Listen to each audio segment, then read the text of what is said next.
I am ordering you to leave this aircraft immediately. Get out! You are causing a disturbance. You must leave this seat immediately. She stays. I go. Did you see his face? What was she thinking? She just cost him the deal. She is absolutely finished. They kicked her out of first class like she was nothing. Then the quiet man in seat 2A stood up, buttoned his jacket, and said 7 words that would cost the airline $2 billion. If she goes, then cancel my deal. But we're getting ahead of ourselves. Because when this flight started boarding, nobody knew who anybody was. And that was exactly the problem. Amara Bennett, 52, walked down the jet bridge of Meridian Airways Flight 1174 from Atlanta to Los Angeles with the calm of a woman who had done this 1,000 times. Charcoal gray suit, tailored, leather portfolio under one arm, reading glasses tucked into her breast pocket. She was the founder and managing partner of Bennett Capital Advisory, a boutique firm that had quietly steered some of the largest corporate turnarounds of the last decade. She didn't do interviews. She didn't do panels. Her clients found her through one channel only, results. Her boarding pass said 2B first class aisle seat, paid in full 3 weeks ago, same as always. She flew this route twice a month. She had more miles with this airline than most of its pilots. She settled into her seat, slid her portfolio into the seat pocket, and pulled out her glasses. In the window seat beside her, 2A, sat an older white man in a plain navy sweater and khakis. No watch worth mentioning. Reading a paperback with a cracked spine. He glanced up when she sat down, gave a small polite nod, and went back to his book. She nodded back. Neither of them said a word. They didn't need to, because Amara Bennett and this man had known each other for 10 years. His name was Raymond Cole, and if you didn't recognize him, you weren't alone. He'd spent 40 years making sure you wouldn't. No magazine covers, no keynote speeches, no social media. Just a holding company worth more than most countries' airlines combined, built acquisition by acquisition in total silence. The financial press called him the ghost. His competitors called him worse. And that week, Raymond Cole was in the final stages of something enormous, a $2 billion rescue package for Meridian Airways, the very airline whose seat he was sitting in. The airline was drowning in debt. His signature was the life raft. The papers were scheduled to be signed Friday morning in Los Angeles. And here's the part nobody on that plane could have guessed. For 10 years, whenever Raymond Cole needed to know whether a company was worth saving, whether its numbers told the truth, whether its leadership had a spine, there was exactly one advisor he called. He called Amara Bennett. She had vetted this very deal. Her analysis was sitting in his briefcase at that moment in the overhead bin, 40 pages of it. She didn't know he'd be on this flight. He hadn't known she would be either.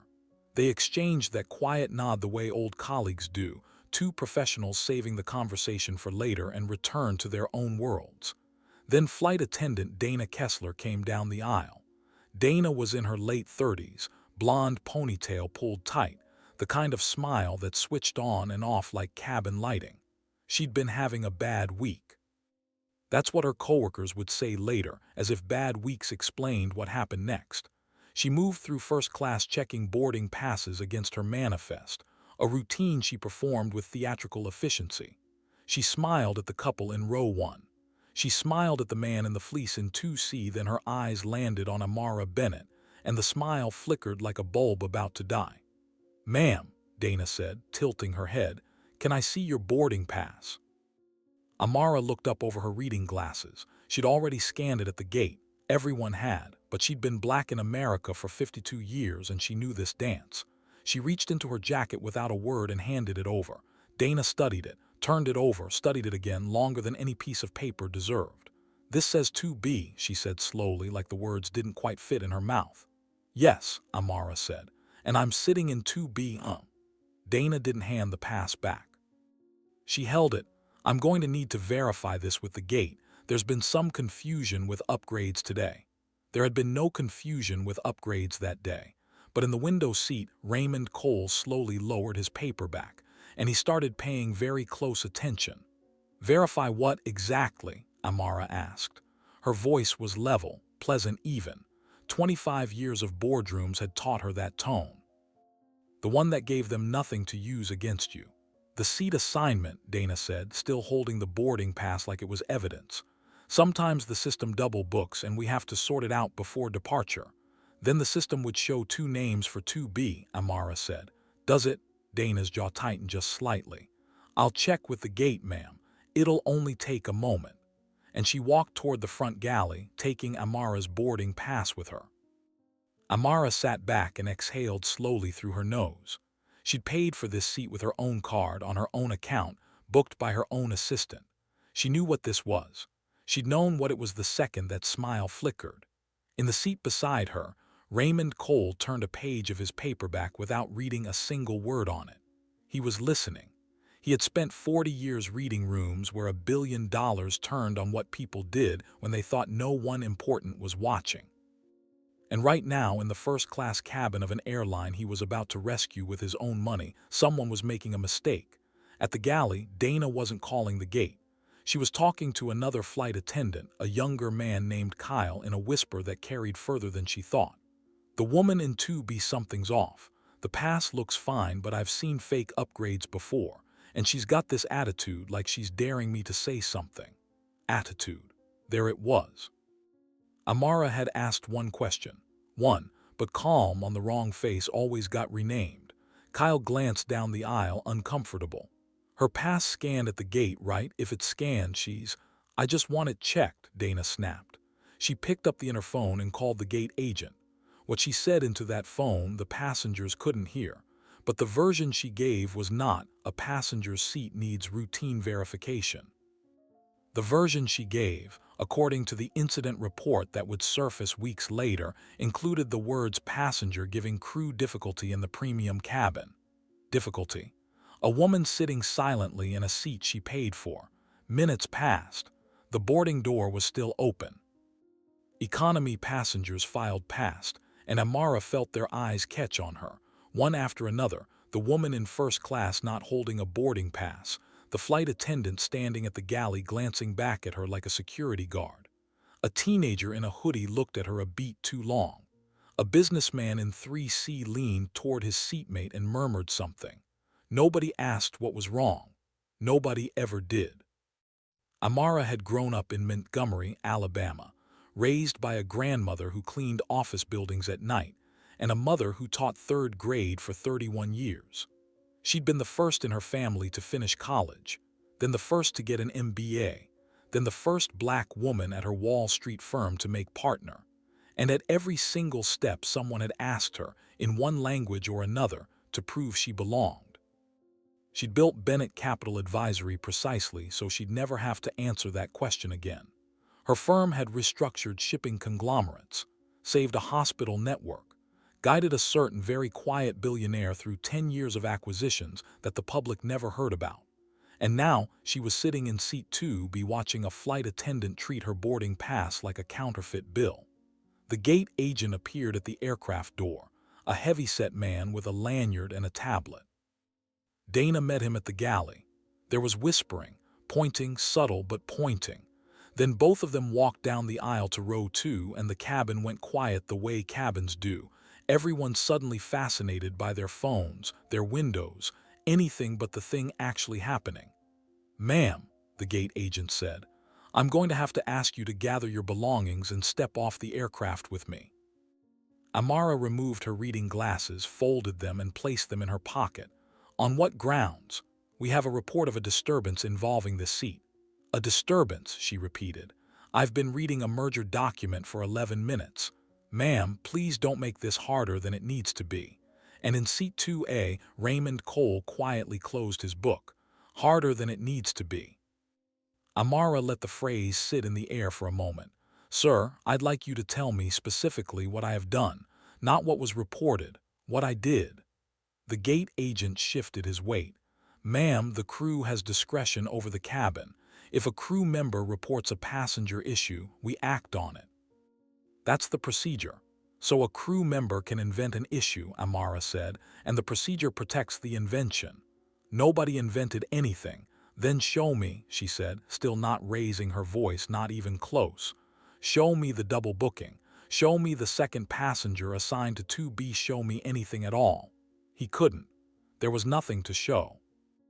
Dana stood behind him with her arms crossed, and when Amara's eyes met hers, the flight attendant looked away at the overhead bin at the carpet anywhere. That was the tell. People who are right about something look at you when they say it. "Ma'am, this is the last time I ask nicely," the gate agent said.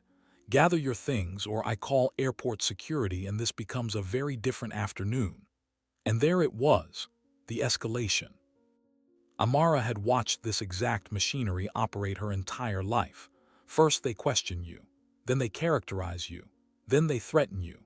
And every step of the way your options narrow because if you comply you're humiliated, and if you object you're the disturbance they claimed you were all along. The trap builds itself. All you have to do is exist inside it. She looked around the cabin one time, slowly, deliberately, giving anyone the chance. The businessman in 3C studied his phone. The couple in row 1 stared at the safety card like it was scripture. A woman across the aisle had her hand over her mouth, appalled and silent. 30 people in that cabin had watched her board, scan nothing wrong, say nothing wrong, do nothing wrong. Not one of them said a word. So Amara Bennett stood up. She smoothed her jacket, retrieved her portfolio from the seat pocket, and reached for the handle of her carry-on with the unbearable dignity of a woman who had done this before, in other rooms in other decades, and had promised herself she'd never have to do it again. She was 52 years old. She had a signed client engagement worth more than this aircraft in her briefcase. And she was being marched out of seat 2B like a stowaway. "For the record," she said quietly to the gate agent, "I want the incident number, the name of the reporting crew member, and a copy of the report. My attorney will request the cabin video by Friday. You'll have to take that up with customer relations, ma'am." "Oh, I intend to take it up," Amara said, "considerably higher than that." She stepped into the aisle, and that's when they heard it, a seatbelt unclicking. Row 2. Window seat. Raymond Cole rose from 2A without hurry, the way a man rises when a meeting is over. He set his paperback down on the seat cushion, opened the overhead bin, and pulled down a scuffed leather briefcase that had clearly been carried for decades. Then he buttoned his plain navy sweater's collar button as if it were a suit jacket, out of pure habit, and turned to face the gate agent. "I'll be leaving as well," he said. The gate agent blinked. "Sir." "Is there a problem with your seat?" "No," Raymond said. "There's a problem with yours." He nodded toward Dana.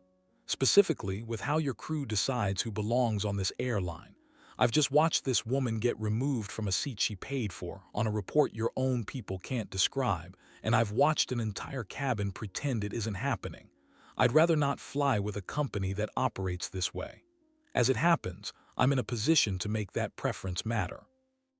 Dana forced a professional smile. "Sir, this really doesn't concern, young lady," Raymond said, and his voice didn't rise, it dropped. "My name is Raymond Cole. On Friday morning in Los Angeles, I am scheduled to sign a $2 billion recapitalization of Meridian Airways. That woman you just removed has been my advisor for 10 years. She wrote the analysis that convinced me your airline was worth saving." He picked up his briefcase. "If she goes, then cancel my deal." For 3 full seconds, nobody in that cabin breathed. The gate agent's mouth opened, then closed. Dana's smile didn't fade so much as collapse, like scaffolding giving way 1 bolt at a time. Somewhere in row 4, a phone that had been discreetly recording was suddenly not discreet at all, held up in plain view, because whatever this was, it was no longer the kind of thing you filmed in secret. It was the kind of thing you filmed as a witness. "Sir," the gate agent finally managed, I'm sure there's been a misunderstanding here." "There has," Raymond said. "Yours. You misunderstood who you were dealing with, and I don't mean me. I mean her." He gestured toward Amara, who stood in the aisle with her carry-on handle in her grip and an expression that gave away absolutely nothing. "You looked at this woman and you saw a problem. I've spent 10 years looking at this woman and seeing the sharpest financial mind I've ever worked with. One of us is bad at reading people, and I've made $11 billion reading people." He stepped into the aisle beside her. "Raymond," Amara said quietly. It was the first time she'd spoken his name out loud on that plane. "You don't have to do this. The deal is bigger than this." "No," Raymond said. "It isn't, That's the whole point. It's never bigger than this. He looked at her over the top of his glasses, and something passed between them that 10 years of quarterly meetings and midnight phone calls had built. You told me something once in the middle of the Havorson restructuring. You said, watch how a company treats people who can't hurt them because that's who they really are. I'm just following your advice. I always follow your advice. That's why I'm rich. A sound escaped from the woman across the aisle, half laugh, half sob, her hand still over her mouth. Dana stepped forward, and the panic was audible now, threading through her flight attendant calm like a crack through glass. Sir, please, if you'll just take your seat, I'm sure we can sort all of this out. Ma'am can. The lady can absolutely stay. This was just a verification issue. It's resolved now. Resolved, Raymond repeated. He let the word hang there, examining it. 90 seconds ago, she was a security threat being removed from the aircraft. Now that you know she's connected to money, she's the lady and she can absolutely stay. He shook his head slowly. You just showed me the entire problem faster than any consultant ever could. Her seat was never in question. Her dignity was, and you only found it when it got expensive. He turned to Amara. Shall we? And that was the image that would be seen 40 million times in the following 72 hours. A black woman in a charcoal suit and a rumpled billionaire in a navy sweater, walking off a Meridian Airways flight side by side, unhurried, past a cabin full of lowered eyes, while a flight attendant said, "Sir, please," 3 times to their backs, and a gate agent stood frozen with a tablet in his hands like a man holding the wrong end of history. At the aircraft door, Amara paused. She turned back just once and looked at the cabin, not at Dana, at the passengers. "I want you all to remember something," she said, in the voice she used to open board meetings. "None of you knew he was a billionaire. Neither did I when they started this, which means every one of you was prepared to watch it happen for free." Then she walked up the jet bridge, and Raymond Cole walked beside her, and behind them the plane sat at the gate, going nowhere. In the terminal, the adrenaline finally caught up with her. Her hands, perfectly steady through all of it, developed the faintest tremor as she set down her bag by a bank of windows overlooking the tarmac. 52 years old, and it still got in. It always got in. That was the part nobody understood who hadn't lived it. You could win the moment and still carry the wound. 10 years, Raymond said, settling onto the bench beside her with a grunt, and I never once got you to have a drink with me. I'm told the airport bar is mediocre, seems fitting. Amara laughed despite everything. Then her phone buzzed, then his, then hers again. The video was already online. The video had been posted 11 minutes ago by a college student in seat 4C who had recorded the last 90 seconds on her phone without knowing what she was witnessing.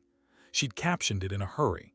Flight attendant kicked her out, then the old white guy stood up and said, "Cancel my deal. Watch this." She had 800 followers. By the time Amara's phone buzzed the second time, the video had 31,000 views. By the time Raymond ordered them both terrible airport coffee from a kiosk, it had 140,000. By the time they sat back down, an aviation reporter from Bloomberg had reposted it with the question, "Is this Raymond Cole? And is this the Meridian deal?" Raymond looked at the screen, took a long sip of the coffee, and grimaced. "Well, there goes 40 years of not being famous. Ray, I mean it. I've turned down every interview since 1994. And now I'm a meme by lunch." "You could have stayed in your seat," Amara said. "You could have called me tonight. You could have handled this in a boardroom Friday." "I could have," Raymond agreed. "And she would have won. Not that flight attendant, the thing that made her do it. That thing wins every time a room stays quiet. Boardrooms too, especially boardrooms." He set the coffee down. "Amara, I've watched you walk into rooms for 10 years where people underestimated you before you sat down, and you have never once needed me to defend you. This wasn't defense. This was refusal. There's a difference." She was quiet for a long moment. Somewhere behind them, a gate agent called a boarding group. Life at the airport went on as if the world hadn't just shifted 3 inches to the left. "My grandmother cleaned offices at night," Amara said finally, not looking at him. "In Montgomery. She used to tell me, don't ever let them see you cry in a place they don't respect you. Save it for the car." She said the car was the only room she ever cried in. She turned the coffee cup slowly in her hands. I've been holding that tight for 50 years, Ray. I was going to walk off that plane and get in a car and hold it exactly like she said, and you stood up. I stood up, Raymond said, because you shouldn't have to keep saving it for the car. Her eyes were wet. She didn't wipe them. She let them be wet in a public terminal in a charcoal suit at 52 years old, and Raymond Cole did the only thing an old man from Ohio knew how to do in that moment, which was to hand her a slightly crumpled paper napkin from the coffee kiosk and pretend to study the departure board with intense professional interest. His phone rang. He glanced at it. Marcus, your general counsel. He's seen the video. Raymond picked up. Marcus. Yes, that's me. Yes, that was the airline in question. No, I'm perfectly serious. Cancel it, all of it. Term sheet, LOI, wire instructions, everything. I don't care if the ink is wet on some pages, uncure it. Yes, I'm aware. Yes, they'll sue. Let them, we have cause. In fact, put together a statement about cause because I have a feeling somebody is going to ask. He listened for a moment. Marcus, I've heard you the first time and the second time, and I'm going to say this once. The whole reason I've spent 40 years not being in newspapers is so that when I finally showed up in one, people would know I meant it. Cancel the deal. And call Amara's office. Whatever she needs, she has it. He hung up, looked at her. There, now it's real. You just walked away from a $2 billion deal in 3 minutes on a bench next to a Cinnabon. I've made worse decisions in worse places, Raymond said. Also, I've been trying to get out of that deal for a week. Amara looked at him sharply. What? The numbers are fine, your numbers were fine, but they're bored. He shook his head. I've been having doubts about their board for a month. I couldn't find the moment. Then their crew found it for me.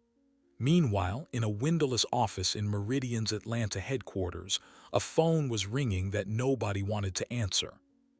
The phone belonged to Gloria Yoon, Meridian Airways Senior Vice President of Corporate Communications. And by the time she picked it up on the 7th ring, she already knew, in the specific way that PR executives know, that her afternoon was over. Her Tuesday was over. Possibly her career was over. Her assistant had been standing in her doorway for a full minute making the face that only meant one thing, which was that the internet had decided. Tell me, Gloria said into the phone. Flight 1174 Atlanta to Lax, said the voice on the other end, one of her deputies. Boarding still in progress, aircraft still at the gate. Passenger removed from 2B, black woman, mid-50s. No incident on the manifest, boarding pass clean, no security flag, nothing. Crew member Kessler called it in as a passenger difficulty, but there's no supporting documentation. The passenger in 2A, older gentleman, walked off with her voluntarily. That's the whole video. That's not the video. The video is the man in 2A announcing he's Raymond Cole and canceling a $2 billion deal on the way out. Gloria closed her eyes. Gloria, I heard you. Do we have a Raymond Cole deal? We have a Raymond Cole deal, Gloria said. Or we did. 10 minutes ago. Get me Kessler's file, get me the cabin footage, get me the gate agent's name, and get me legal on a war room in 20 minutes. And find out who the woman is. If she's a nobody, we're finished. If she's a somebody, we're worse than finished. She hung up and stared at her monitor. The video was already the top thing on 3 websites. The caption underneath one version read, "The billionaire in 2A stood up and said cancel MY deal." The comments were a tidal wave. Not the usual internet noise. Something colder. Something with memory in it. Hundreds of stories, thousands people typing out their own versions, their own flights, their own stores, their own boardrooms, their own moments where nobody stood up. At the airport, Amara's phone rang. She glanced at it and her eyebrows lifted. It's my COO. Take it. She stepped away, and Raymond watched her walk toward the window, the charcoal suit catching afternoon light, her posture the same as it had been in every boardroom she'd ever entered. And he understood, with the clean, simple clarity of a man who had spent his life understanding numbers, that he had not just made a moral choice. He had also made a business one. Because whatever came next in aviation, in banking, in the long, slow work of restructuring an industry that had been coasting on old assumptions, He wanted to be sitting next to the woman who had refused to make herself smaller in seat 2B. He'd want her sitting next to him for whatever came after Meridian 2. Amara returned. Bloomberg wants a statement. So does the Journal. And CNN just called my office directly, which means somebody leaked my name. Somebody on that plane recognized you eventually. Or somebody at Meridian did. She sat down. Ray, I need to think about this carefully. If I speak now, I speak in anger. If I speak tomorrow, I've had lawyers in my ear. I don't want either version. Then don't speak yet. Speak when you know what you want to change. That's the second time today you've quoted me back to myself. You give good advice. She laughed, and it was a real laugh this time, not the polite one, and something inside her chest loosened for the first time since Dana Kessler had reached for her boarding pass. Then her phone buzzed again. She looked at the screen and her face went still. What? Raymond asked. It's Meridian's CEO, direct line. Raymond raised an eyebrow. That was faster than I expected. What are you going to do? I'm going to let it go to voicemail, Amara said. And I'm going to drink this terrible coffee, and I'm going to sit here with my friend for a few more minutes, because whatever happens next, this is the last quiet moment I get for a very long time. She turned her phone face down on the bench. Somewhere over the Atlantic, an aviation analyst was already drafting a note that would move markets in the morning. And somewhere in Atlanta, a flight attendant was being escorted off an aircraft. By 6 o'clock that evening, the story had escaped aviation and entered something bigger. Cable news had it. Morning show producers were fighting over the booking. A retired federal judge had gone on the record calling the removal textbook pretext. A hashtag was trending that Amara refused to look at because seeing your own name inside a hashtag, she'd once told a client, is the moment you stop being a person and start being a case study. She and Raymond had left the airport separately, quietly, through a service exit arranged by his security detail, which she hadn't known he had, and which appeared out of nowhere the way things do when you've been rich in silence for 4 decades. She rode home in the back of a black car that hadn't been on any manifest, and by the time she walked through her front door in Buckhead, her husband Kenneth was standing in the kitchen with a glass of red wine in each hand, and the television muted behind him showing the video on a loop. I saw, he said. I know. How are you? Amara set down her portfolio, took the wine. Took a breath. I'm 52 years old and I got walked off an airplane today for existing correctly. You got walked off, Kenneth said, and then you got walked back on by history. Come here. She went there. And for the first time all day, in the quiet of her own kitchen, in the arms of the man she'd been married to for 26 years, Amara Bennett let herself be briefly, not a managing partner or a case study or a hashtag, but a woman who had been humiliated in front of 30 strangers and had held her spine straight through every second of it. The car her grandmother had told her about, the private room for private grief, that car turned out to be her kitchen. Kenneth just held her. He'd learned a long time ago that his job in these moments was not to fix, not to advise, not to strategize. His job was to be the room. Her phone lit up on the counter. She didn't look. Across town in the corporate towers of Meridian Airways, an emergency board meeting was being convened by video conference. The CEO, a man named Bradford Neely, was sweating through a shirt that had cost more than most of his passengers' monthly rent. The video was on every screen. The stock in after-hours trading was down 11%. Raymond Cole's law firm had confirmed the deal cancellation on the record 90 minutes ago. 2 other institutional investors had already requested clarifying calls, which Bradford knew from experience was the polite corporate phrase for how quickly can I get my money out. How did this happen? Bradford asked the screen to the 7 other faces staring back at him. How does a flight attendant blow up a $2 billion deal in 3 minutes? She didn't blow up the deal, said a voice. It was Lorraine Ash, an independent director, 60-something, a former airline executive herself. She had been on the board for 6 years and had raised concerns about Meridian's cabin culture in 3 separate meetings, twice in writing. The deal was blown up by the fact that a flight attendant felt empowered to do what she did, and that's on us. That is on this table.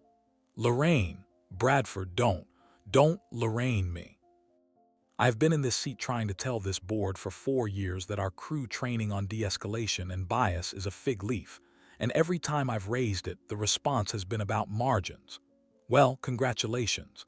The margin just cost us $2 billion and Raymond Cole's phone number, and I want you to understand something. Raymond Cole doesn't give people second chances. He's famous for it. That deal isn't renegotiable. That relationship isn't renegotiable. What we can still do is not lose everything else. There was a long silence. What do you propose? Bradford asked quietly, because for the first time in his tenure he wasn't sure of the answer. I propose, Lorraine said, that we stop trying to save this quarter and start trying to deserve the next one. That means Kessler is fired tonight publicly. It means the gate agent is on administrative review by morning. It means we call Amara Bennett not to beg but to listen. And it means somebody on this call resigns tomorrow, and Bradford, I think you know it has to be you. The Zoom room went still. Bradford nearly stared at his own face in the little rectangle in the corner. He'd been CEO for 6 years. He suddenly looked to himself very tired. Let me think about it overnight, he said. There isn't an overnight, Lorraine said. There wasn't an overnight. By 9 the next morning, 3 things had happened in rapid succession that would define what came after. The first, Dana Kessler had been terminated. Meridian released a 2-line statement about it before breakfast. No name, no details, just the sentence, the crew member involved is no longer with the company. The internet found her name in 11 minutes. Her social media went private, then vanished. Somebody dug up an older post of hers from 4 years back, a comment on a friend's photo, a single sentence about these people and entitlement that in isolation could have meant anything and in context meant exactly one thing. The screenshots multiplied. Dana Kessler had become, overnight, the face of something she'd spent her whole adult life insisting she wasn't. Whether that was fair or unfair depended on where you stood, but it was, in any case, permanent. The internet does not accept apologies retroactively. The second, Bradford Neely resigned. His statement was carefully worded, full of phrases like in the best interest of the company and a fresh perspective, and it fooled nobody.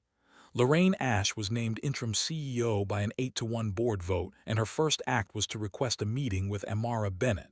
Not a call, a meeting, in person, on Amara's terms. The third, Amara made a decision. She made it at her kitchen table, at 6:30 in the morning in a robe, with Kenneth pouring coffee and the television off. She made it after reading exactly 12 of the 400 emails in her inbox and none of the 87 media requests. She made it after speaking for a total of 9 minutes to her mother, who was 81 and lived in a condo in Sarasota, and who had said only one thing that mattered, which was, "Baby, they've been asking us to prove we belong since the day we got here. Don't accept the question. Change the room." Amara put down her coffee. She opened her laptop, and she wrote a statement. It was 211 words long. It didn't mention Dana Kessler by name. It didn't mention the gate agent. It didn't mention Bradford Neely. It mentioned once the passengers of Meridian Flight 1174, and it thanked by seat number the college student in 4C who had recorded the video, whose name Amara had learned overnight and whom she was, quietly, going to put through business school if the young woman wanted to go. The statement said, in the middle, "I was not removed from that aircraft because of a boarding pass. I was removed because of a habit. The habit of looking at certain faces and deciding before any evidence that those faces do not belong in certain seats. The habit is older than the airline. It is older than the country.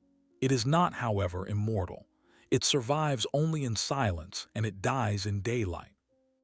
The statement ended by announcing that Bennett Capital Advisory would be launching a nonprofit initiative funded by her own capital, focused on what she called cabin culture, which was a deliberately small phrase for a deliberately large idea.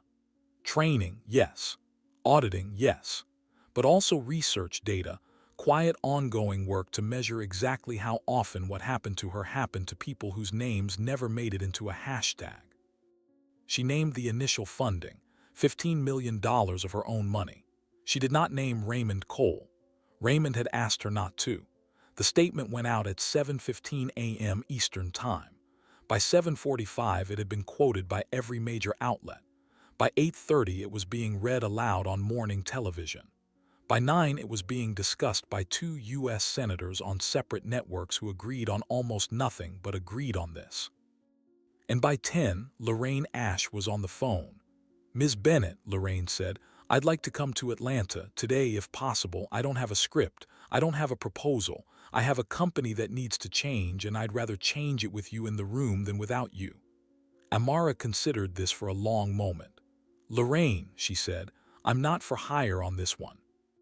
I don't work for airlines that had to lose $2 billion to notice me. I'm not offering to hire you." "Then what are you offering?"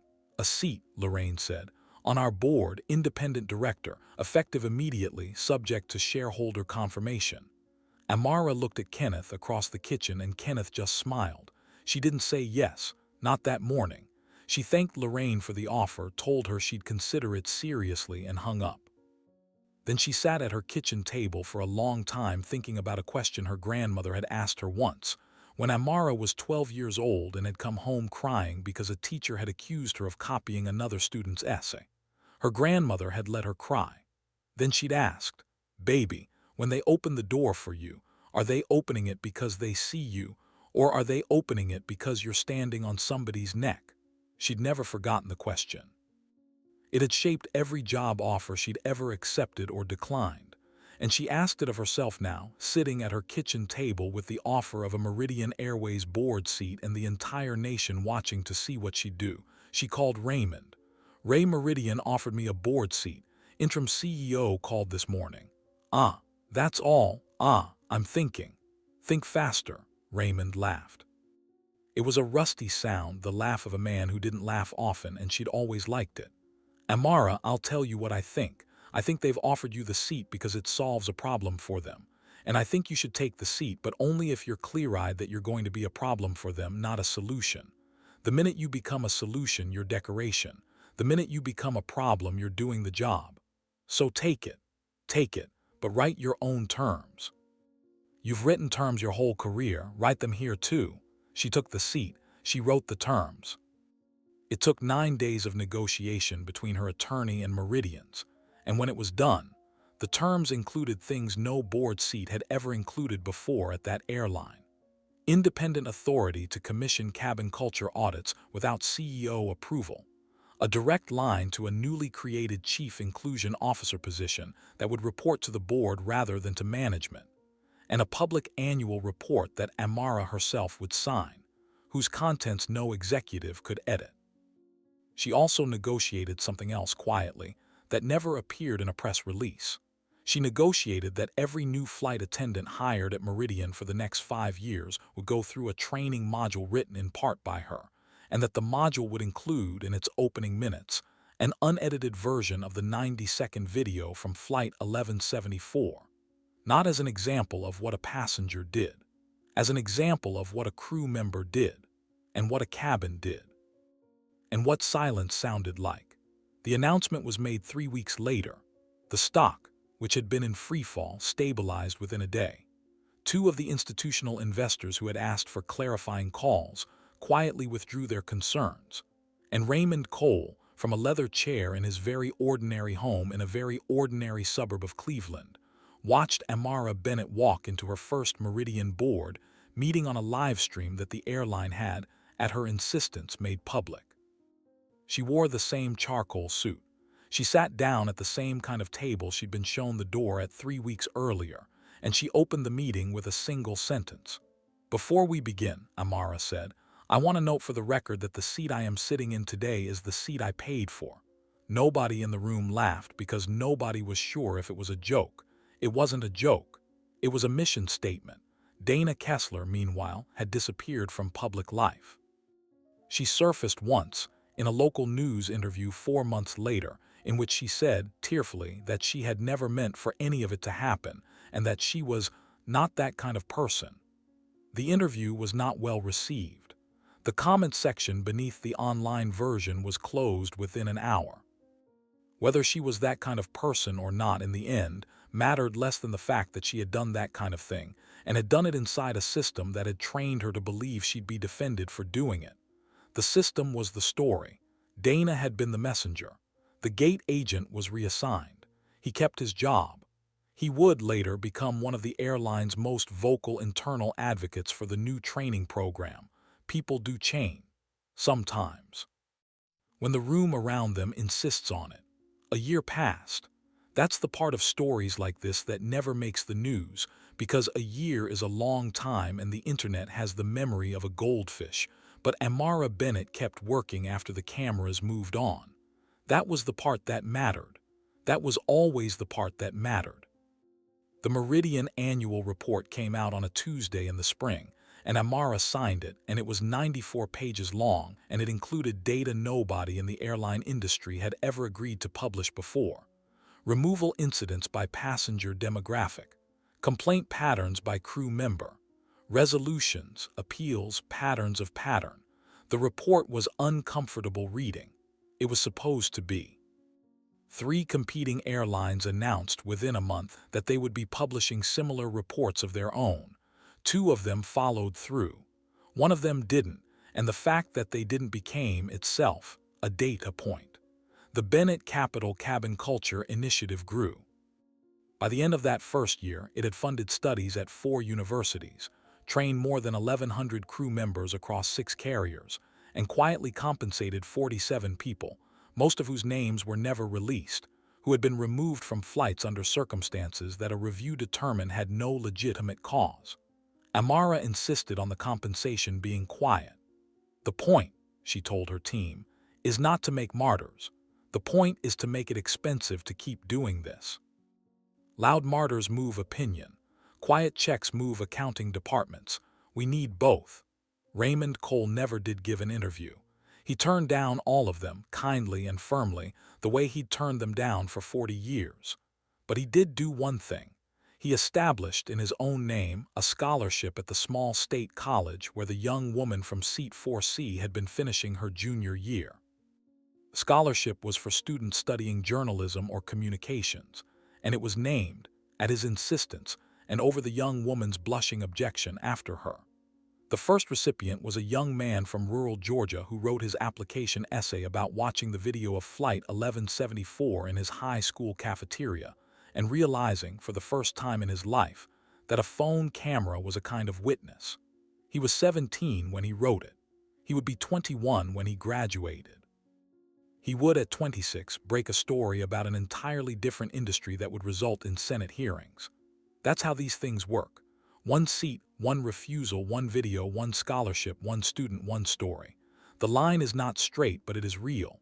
And Amara flew still twice a month, sometimes on Meridian and sometimes not, in whatever seat she'd paid for. She was recognized now in airports, and people came up to her, mostly quietly, mostly kindly. A young black woman flight attendant working for a different airline stopped her once at a gate in Chicago and said, "Ma'am, I just wanted to thank you." Amara said, "Thank me by staying in this job. We need you inside the cabin, not outside of it." The young woman cried. Amara cried a little too. She didn't save it for the car anymore. Her grandmother had been right about a lot of things, but she'd been wrong about that one. There were more rooms than the car. There always had been. It had just taken a lifetime to find them. If you've watched this story to the end, I want you to sit with something before you close the tab. Amara Bennett didn't win because she had a billionaire in the seat next to her. She won because she refused to make herself smaller when the room asked her to. Raymond Cole was the amplifier. Amara was the signal. And the signal had been there her whole life, being ignored, being asked to prove itself, being walked off aircraft in charcoal suits, long before any of us picked up a phone to record it. You may not have a Raymond Cole in the seat next to you. Most of us don't. But you might be the person in row 4 with a phone. You might be the person in row 3 who chose, this time, not to look away. You might be the flight attendant who next month chooses differently. You might be Amara. You might one day need to be. If this story moved you, share it. Leave a comment about a moment when someone stood up for you or when you wish someone had. Subscribe if you want more stories like this one. Have a nice day. Peace.